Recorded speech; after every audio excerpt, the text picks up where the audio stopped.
everybody. We have a wonderful guest today. Her name is Amy Fischer, and she's been homeschooling for a while. And we're going to talk about her philosophy of homeschooling and how she came into homeschooling, all the questions that you guys want to know. Also, we know that as homeschool moms, we need encouragement. And I know Amy has some encouragement for us. So first off, I'm just excited to meet you, Amy. And I would love for you to tell us all about who you are, tell us about your family and where you're living right now. Yeah, thank you so much, Demetria. I'm really happy to be here. So originally I am from Indiana, but I came to UK to study, and long story short, I met a nice British man and eventually started dating, and now we are married with 3 kids. And then when we were getting ready to get married, it just made sense for me to come over here. He was finishing up a PhD, and so I came this way, and it's great. We've got 3 boys, ages 5, 7, and 8, and we are living. We live in the northwest of England. It's a really great place to be. We really enjoy it. I bet it's really beautiful there too. And what's the weather like? Well, there's a lot of weather. Just earlier today, we had loads of hail, and I was getting really nervous, like, oh, is this podcast interview going to be okay? It's really loud on the windows. Yeah. But mostly it's pretty mild. It doesn't get too hot in the summer or too cold in the winter, and we get rain plenty, but not as much as it. We don't often get lots of really bad weather, so it's usually a pretty fine. Moderate climate. Yeah, very much. I can just imagine how pretty it is just living in the UK. And so, okay, you're homeschooling 3 children right now in the UK. So that's a little different than homeschooling in the US. So what would you say it feels different, or did you homeschool in Indiana first before you moved? No, we've never homeschooled in the US. So okay. I think it does feel different. You have sort of people home educating for different reasons a lot of times over here, whereas a lot of people in the US, you would find a lot of people who are home educating because they're Christian or they have particular religious beliefs that they feel are challenged or are difficult to work with within the normal school system. Over here, more people tend to home educate because they are sort of philosophically opposed to the way children are educated in schools. Right. So you end up with a lot more unschoolers. You end up with just people who are kind of more not necessarily approaching education from a Christian perspective, which means that when you do find those people who are Christians and believers, and you really connect with them, and you start to build up some really strong relationships with that. So I'm really blessed, really fortunate to have a really good close community of other moms who are also believers and home educating their children, because we want to raise our kids in the Lord, and that's really, really good. And it's a blessing here because it's something that is definitely different. I was just thinking that might be the case. And when you find those lifelong connections and other moms who are the same faith and have the same values, it just really does a lot for you and your relationships, and you can grow together. So I think that's awesome that you found that group. And then also want to know, like, just how did you decide to homeschool? What made you decide that this is what you need for your kids? Well, it all started with Pinterest. I would, of course, how else do we find out things these days other than through the internet? Right. But I was on Pinterest. I think I was pregnant with my oldest son, and I just clicked on the post that was about homeschooling. And I had never thought before that homeschooling might be an option for us. I had never thought about doing something different from the norm. And it just got me thinking about it. And I mentioned it to my husband, who said, oh, that's kind of weird. But we had a long time to really think about it, because my oldest son hadn't even been born yet. And as we started thinking about it a little bit more, having more discussions about it, continuing on, we sort of warmed up to the idea. And then usually in this country, around the age of 3, your child would start nursery, sort of preschool, maybe 15 hours a week. And we kind of just let that go. We didn't register, we didn't pursue that. And then because my son wasn't in nursery, the deadline to enroll them in school came and went, and we had no idea. And so we sort of found ourselves in the situation of having made a decision without ever really having made a decision. Right. It by that point, it really just felt like this is the only way we could really go about it. The education that we wanted for our children, the vision that we'd sort of built up around what that could look like for our kids and for our family culture as well, because living with a family overseas, it's complicated to travel and you want to be able to go for a good chunk of time. So we had just built up this vision of what it could look like. And the only way we really could go was to just do it ourselves. And so Yeah. that's how we got started. Yeah. It was like a default, but it's intention as well. It's Yes. intentional. So Yeah. that's great. And you knew the kind of family culture you wanted to build, and that you need that chunk of time to travel and go see family. And that's just kind of not something easily done if you're, pinned down to a school system. So Yes, exactly. Exactly. And you usually have about a 6-week summer holiday here. okay, And that's mostly the month six of weeks. August. And if you've ever been to Indiana in August, it's hot. Hot. I imagine. I Yeah. yeah, I just I don't know that I could do that again. Yeah. I understand. I have family in the deep South, and we go visit periodically in the summer. That's Oh goodness. yeah, in the July, that's Yep. sweltering hot. So I understand. Hmm. Yeah. Yep. Well, okay. So tell me about, so you mentioned that you have a family philosophy, the way you view how you want to go about raising your kids and homeschooling. So there's a specific philosophy that you have become attracted to and attached to, and I want to know more about that. What is it exactly that you are choosing, and how did you come about choosing it, and what makes it so special for you guys? Yeah, well, it wasn't long after we started exploring homeschooling that I came across the name of Charlotte Mason and her philosophy of education. And it did not take long before I was absolutely smitten with her ideas. I know that you've done a couple episodes on Charlotte Mason, so I won't dig too much into the background, but she was a woman who lived not far from where I live now, who was a trainer of teachers. She had a heart condition, and so she couldn't continue to be a classroom teacher. And so she went and established a teacher training college. And out of that were born volumes of her writing and a monthly magazine and all of this effort to not just train teachers, but to also educate parents on just the idea on educational ideas and how we can go about educating our children. Mhm. So when I first came across her philosophy, what I found is that she gave me two things. So the first one is that she gave me a vocabulary for education.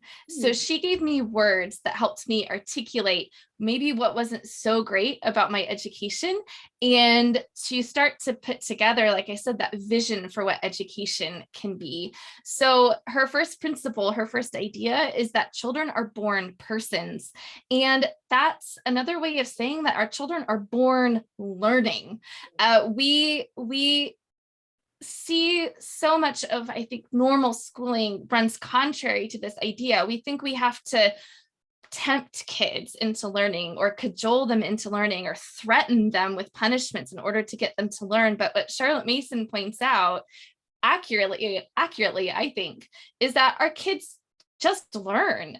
There's it's not so much how to motivate our kids to learn, it's how to protect that desire to learn. Yes. And I think that was a really helpful way to understand my children and to understand an approach to education that leans into the fact that my kids are already learning.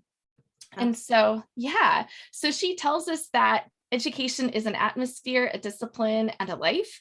And these are our motivational tools, right? This is how we engage our children with learning. They learn through living life. That's atmosphere. Just they're just going to learn because they have to do hard things sometimes, and those hard things bring lessons. But we can also help them build good habits, and especially, we can give them good ideas to grow off of. So if our kids are hungry, we feed them. But what Charlotte Mason helped me understand is that our kids have an intellectual hunger as well. And so that just makes my job really clear. It's to give them what they want, Yeah. and to find ways to give them the ideas that are going to help them to learn and grow. And I just found that really inspiring. That's amazing and empowering, because it puts your student, your child, kind of at the forefront of their education in some ways. Like, you're leading, but they're taking that initiative to want to learn. They already want to learn, like you said. They're open sponges, and they're waiting, and they're like, yes, I want to know more about whatever, in life. So I think that's just amazing. And the fact that it brings them sort of to the forefront of their education, they're taking that lead. So what happens, in your opinion, when we allow our kids to take more of a lead rather than us dictating everything? I mean, not that parents, not that we're not, kind of in charge and kind of setting that structure, but what happens when we step back and sort of let our kids say, hey, I'm interested in this, and then we just give them that smorgasbord of material to learn? Yeah, I think that's a really it's really exciting to realize that we are not maybe as involved in our kids' learning as we like to think we are. Mhm. Yeah. I've taught two of my kids how to read. My youngest is still a little bit young. We'll get there eventually, but I've taught two of them how to read. But who actually did the work of learning? It wasn't me. It was my boys. Wow. I can lead them through a curriculum, but I can't make their neurons fire. I can't help them embed their letters into their long-term memory. I can't even help them join up these words on a page with the meaning of those words in their minds. Like, that is all them. And so I think what happens is, when we realize that this is what Charlotte Mason calls self-education. And she says there's no education but self-education. So I can try to stuff some facts and ideas into my kids' minds, but actually, if they aren't going through that mental process, then that's not learning. They aren't learning there. So I think that on one hand, this is a little bit scary, because, I think there are things that we really want our kids to know, especially as Christian parents, there are things that we really want our kids to know. And so I think we have to step back and have an attitude of trust that God is present in their learning, and he's present in their learning in a way that we can never be. And in some ways that's better, that, I don't want to be the person making that happen in my kid's mind. It's much better that God has it in his hands, and that he is actively at work in that. But on the other hand, I find this very freeing, because if education isn't about stuffing my kids full of facts, then I can, take a deep breath and take the weight off my shoulders, that the more important role is to give my kids the room that they need to actually learn, to connect those new ideas with what they already know. And because they are born persons, we can trust that their minds just go to work on ideas, and that learning is going to come. So I do think that one of the most important things that comes from this is that our children grow up with the habit of just thinking for themselves. If you think about a traditional educational system, so often we are trained to just give the right answer, to kind of say the thing that we think the teacher wants us to say. But with this approach, and realizing that it is about the child, and that process that they're going through themselves, we are expecting them to do the thinking. And I can't imagine a life situation where that is not a good quality to have, to realize all of these ideas out there, all of these thoughts and opinions, all of this information that we are constantly sifting through. Our response and responsibility is to actually think about those things and make judgments about them. And I think that having this attitude of, it is about the child and their own cognitive learning process, it's setting them up for teachableness and even humility as they go on through life. Yes, yes. I love everything you just said. I'm just taking it in, because one of the things you mentioned was, you can't make the neurons do what the neurons are supposed to do, right? Yeah. And you can't shove the information into their heads and make them learn that they are actually having to do the work of learning to read, or having to do the work of learning those skills in mathematics or grammar, or whatever the topics are.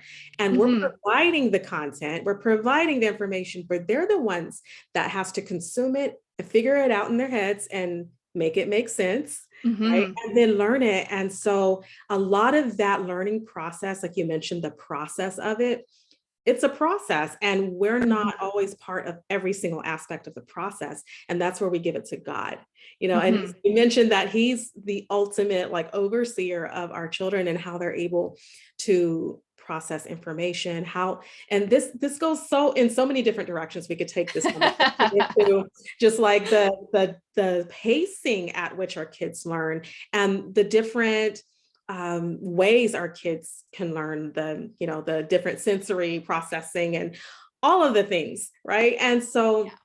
God's ultimately in charge of helping our kids to get where they need to be. And that's like a Mhm. big trust factor that we Christian moms have to remember, that where it does, the buck doesn't just stop with us, that we need to Yes. give ourselves some relaxation, and some just give it to God, do our part and give the rest to God. And that's what I love Mhm. about Charlotte Mason method, because it really Yes. helps you to just let some things go, but just give the kids what they need at that stage of their life. So I Mhm. think that's awesome.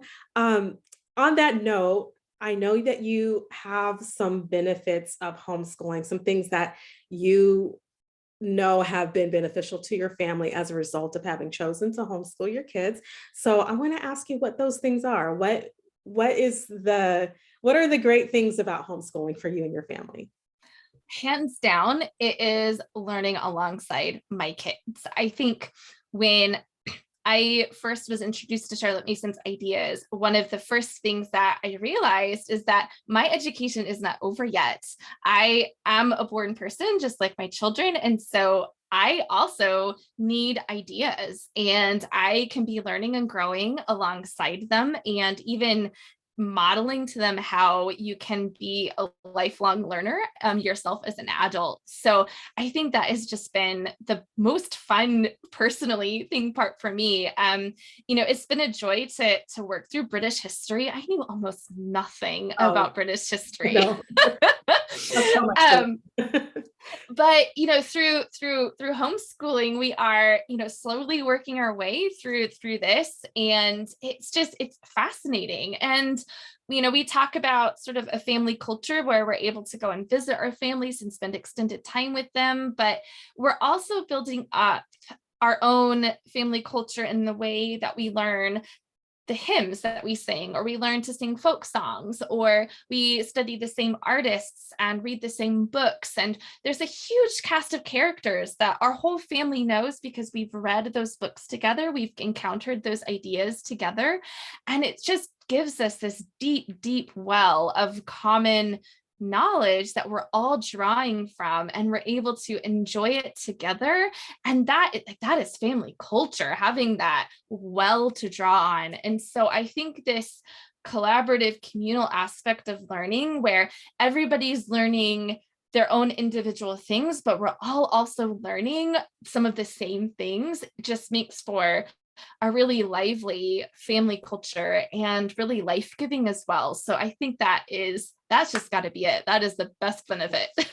Awesome. Yes. Family togetherness, that common thread that you have, that you're learning the same things together. I like that you brought that up, because we're learning right along with our kids. There's so Mhm. much that we have yet to discover. The world's a big place, and there's so much to know that we don't know. I've discovered a lot Oh about yeah. the world and about life by homeschooling my kids. If I hadn't homeschooled them, I probably wouldn't have uncovered so much that I Mhm. did. So I think it's just a gold mine to be able to work alongside your children and your husband, and just work together and just learn together. I mean, that's a beautiful thing. Great lifestyle. And so I want to know, are you working on some projects right now that you'd like to share with our listeners? Any books or anything you want to share? Absolutely. So two things. I co-host my own podcast. It's called the Thinking Love Podcast, Okay. and it is all Charlotte Mason. So it's me and my friend Leah Martin, who blogs at My Little Robins. And if you go back to the very beginning of our journey, we both had kids in the early years, and we've sort of just been podcasting along the way. And now we've got kids who are sort of about 9, 10, going on 10 years old. And so I think it's really fun to listen, to have an idea of just the progression of the things that you're maybe thinking about as your kids grow up and are trying, thinking about homeschooling the Charlotte Mason way. So that's a really big one. And then I do have a very short book. It's been described as mercifully short book on Charlotte Mason. And I mentioned at the beginning, our motivational tools as educators being atmosphere, discipline, and life. And my book is called Before Curriculum, and it's about those tools. So those tools come into play even if you're not doing formal lessons. And so if you are overwhelmed by everything that's out there in the Charlotte Mason world, this is just a really gentle introduction to some of the basics, and it will help you just get going with some of the ideas while you maybe start to figure out all of the other stuff. So it's just a little gentle starting point if you're interested in the Charlotte Mason philosophy. That is perfect. I know there's a lot of people listening right now that are interested, and it's a big world. The It Charlotte is. Mason world is so anything that can simplify it and get us, get our feet wet so we can just sort of take those baby steps is helpful. So tell us the name of your book. My book is called Before Curriculum, and you can find it on Amazon, but you can also find it at aroundthethicket.com/before-curriculum. So my blog is aroundthethicket.com, which is not as active as some of the other things. Okay. But yeah. And then also your podcast. What is the name of your podcast? So my podcast is the Thinking Love Podcast. You can find it at thinkinglove.education. And that's just taken from a Charlotte Mason quote where she's quoting somebody else, but she says, a mother owes her children a thinking love. So it's just about loving our children, but with some thought behind it, thinking about educational philosophy and thinking about how to apply these things. So it's good. That's perfect. Thank you, Amy. It's been a breath of fresh air talking to you. You brought some enlightenment to what Charlotte Mason can look like. And then it also brings freedom to many of us listening that, it's just a very beautiful atmosphere that we're creating in our homes. And, it's just living life, right? And enjoying learning together and providing that content, that material that you want your kids to enjoy, and just enjoying your life. So I love it. Thank you so much, Amy. And thank you so much. You're welcome.